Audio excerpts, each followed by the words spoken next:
A lot of questions need to be answered about why so many people were cut off from power for so long. And so far, the answers being given by the state, by ERCOT, and by Oncor are vague. Fox 4 Stephen Dial joins us right now with more. Stephen.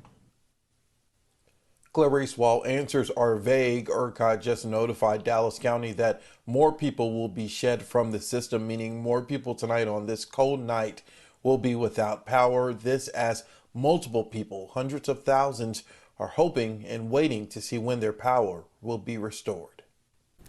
Dustin Tatro and his family spent Monday taking turns sitting in the car to get warm. The power outage is making things difficult. With days of dangerous record-breaking temperatures and wind chills, hundreds of thousands of North Texans are dealing with long rotating outages at the worst time. Because I can't cook anything, and like I said, most of the things are closed, or I don't want to risk going out because people are not able to drive in the roads that are not treated properly.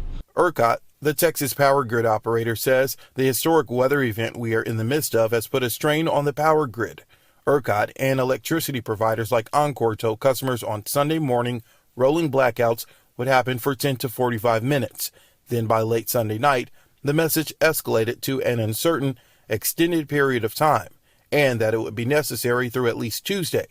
Many families we talked to in the DFW area say their power has been out the entire day. Brittany Dean lives in Richardson. We started watching the temperature drop in our house. 55, 50, we're at 53 now. We're going to go sit in the car for a little bit to keep warm. Michelle Rekzinski lives in South Arlington. Her family has been without power since 3 a.m. Monday. There's a serious concern about freezing pipes and dripping water, and my parents are elderly, so I have to keep calling and checking on them. Catherine Laster lives in Granbury. We live in a community with a lot of retired folks who are elderly and don't have a lot of reserves for extra warmth. So how do we get to these widespread blackouts that are impacting millions across Texas? Oncor is only giving vague answers, saying it's a combination of the extreme cold and high demand for power.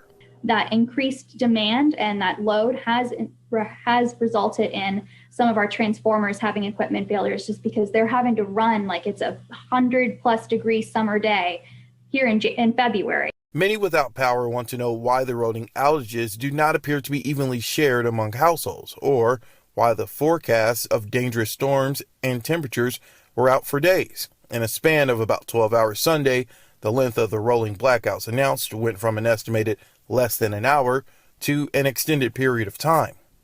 ERCOT, which does not own the power plants or energy generation systems, ordered the blackouts, which Oncor is executing. ERCOT says the escalation of the outages happens because of that weather. That, again, has been in the forecast for days. It was this extreme cold weather that came in overnight and really forced those units offline. And Oncor says people that do not lose power at all may be by a hospital or first responder facility, even though many without power say that's not the case. For you to not lose power, you might be next to a critical facility or on that same line as a critical care facility. And as that story was airing, multiple people you saw in this story were just texting me, updating me, saying that their power still has not been restored. Clarice.